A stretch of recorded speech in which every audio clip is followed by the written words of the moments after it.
Hola chiques, ¿cómo están? Bueno, espero que estén todos bien, que estén aprovechando este pequeño descansito que tuvimos de trabajo y ciudadanía. La semana pasada no les di ninguna actividad, solamente tuvieron lecturas. Ahora vamos a seguir y quería hacer este videito para hacer un repaso de lo que empezamos a ver, que es contenido de Estado peronista. Yo sé que ustedes ya vieron peronismo en distintos años, en distintas materias, en historia principalmente, pero lo que me interesa que veamos ahora, en esta materia que es trabajo y ciudadanía, es cuáles fueron los cambios que hubieron, no solamente en el movimiento obrero, en la lucha de los trabajadores por sus derechos, sino también desde el Estado, en el contexto peronista. Lo que fue particular de ese momento de la historia es que empezaron a haber instituciones desde el Estado, instituciones, organismos estatales, dedicadas a la protección de los derechos del trabajador. Entonces, por ejemplo, por poner un ejemplo, los tribunales de trabajo, lo que hoy conocemos nosotros como juzgado laboral. Por ejemplo, si te echan de un trabajo y vos tenés que hacer un juicio laboral, hay juzgados especiales para temas laborales, ¿sí? Para temas con empresas o para conflictos entre empleados y empleadores. Entonces, eso es una institución del Estado que surge, que se forma en el contexto peronista, ¿sí? Por poner un ejemplo solamente. Bueno, vamos a hacer así. En este videito hacemos un repasito rápido de este texto que tenían que leer ustedes, que es el que dice el Estado peronista, 1946-1955. Eh, bueno, hay cosas que ustedes ya saben aproximadamente, pues ya las vieron en otras materias, pero el texto empieza siendo como una reconstrucción histórica de cuáles fueron las cuestiones más importantes del peronismo.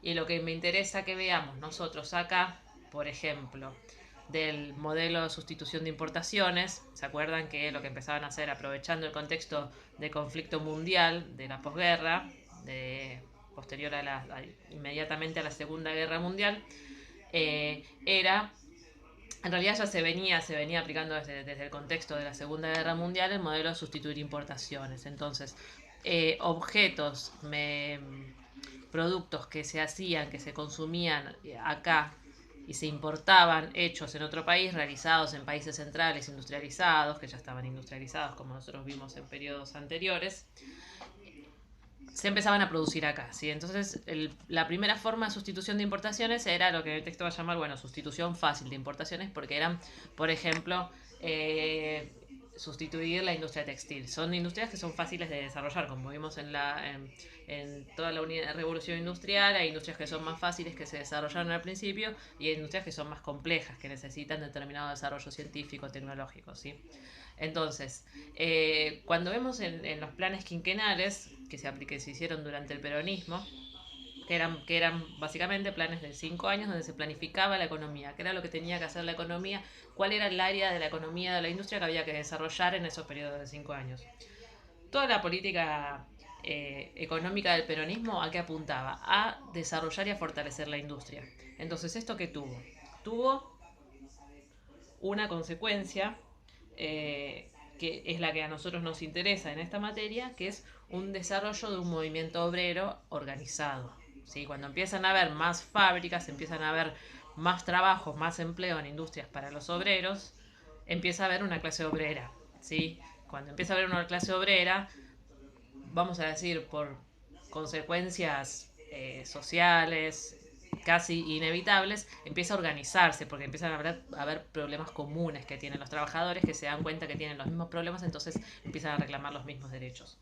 Lo que pasó es que Perón empieza a tener el contacto con el movimiento obrero desde antes de ser presidente, que es en la Secretaría de Trabajo y Previsión. ¿Sí? Eso lo tienen en la tercera página, la que dice Secretaría de Trabajo y Previsión. O sea, la primera parte del texto, toda la primera página de la segunda, habla del IAPI. El IAPI era un ente que monopolizaba el comercio de las exportaciones, y de granos, de carnes. Entonces, ¿qué hacían? Monopolizaba esas ventas, entonces, bueno, los dueños de los campos tenían que venderle a este organismo antes de poder exportarlas, antes de poder vender al exterior. Entonces, ¿qué pasa? El Estado monopolizaba el comercio exterior. Bueno, después habla un poquito en la segunda página del texto, bueno, cómo fue la alianza de Perón con el movimiento obrero, cuál fue la conformación de un frente opositor a Perón, que era la Unión Democrática, en la que había como una gama muy amplia de partidos y movimientos que eran antiperonistas. Pero, por ejemplo, también también salió con el Partido Comunista, que Perón nunca tuvo buena relación con el Partido Comunista, aunque muchos lo tildaban desde afuera de un gobierno de izquierda.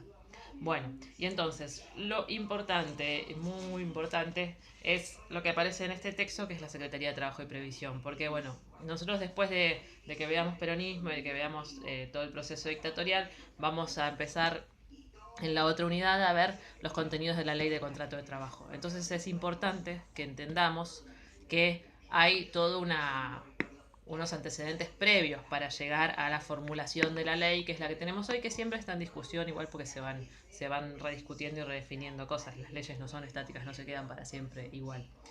Eh, entonces, así como vimos nosotros que habían corrientes del movimiento obrero a principios, fines del siglo XIX, principios del siglo XX, que plantearon algunas conquistas, sí, aparte de plantear la organización en sí, ya el movimiento anarquista, de los primeros sindicatos y el Partido Socialista, habíamos visto bueno, que el movimiento anarquista tenía ciertas prácticas organizativas al margen del Estado, sin participar en los organismos del Estado.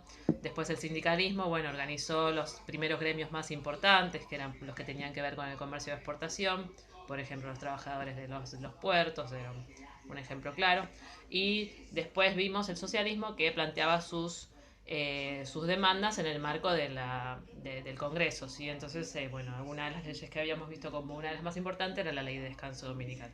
Todos estos son los antecedentes de la evolución de los derechos del trabajador. Ahora con el peronismo lo que estamos viendo es cómo desde el Estado se plantean instituciones y marcos jurídicos para la protección de estos derechos.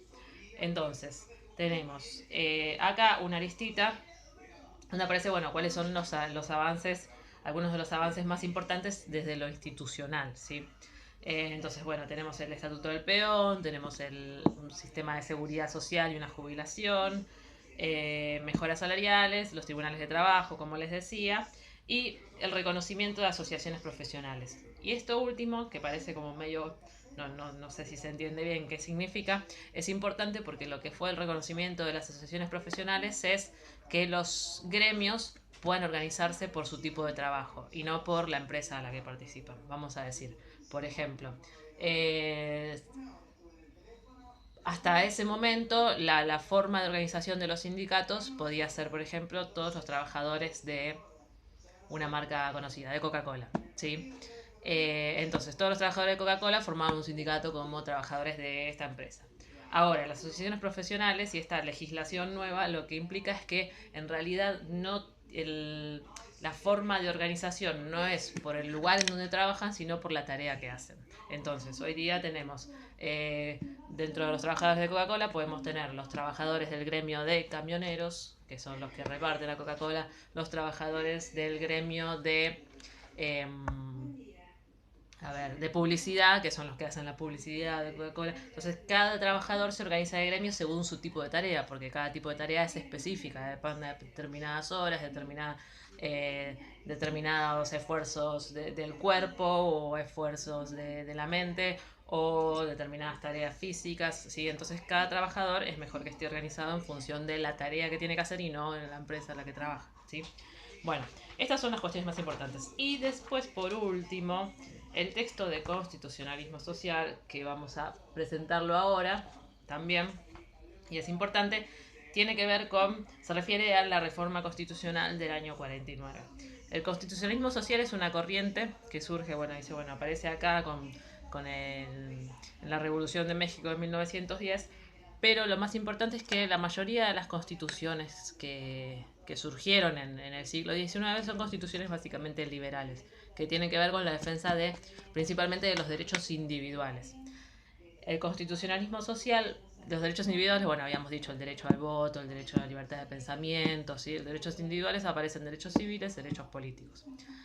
El constitucionalismo social es una forma, es un marco legal constitucional que lo que se refiere es a la protección de los derechos sociales. Entonces ahí podemos hablar de una constitución que protege el derecho a la salud, el derecho a la vivienda, el derecho a la educación, ¿sí? Que hasta ese momento no se consideraba, a nosotros nos parece algo totalmente natural hoy, pero hasta ese momento no se consideraba importante que esté en la constitución que todas las personas tenemos que tener acceso a la vivienda, ¿sí?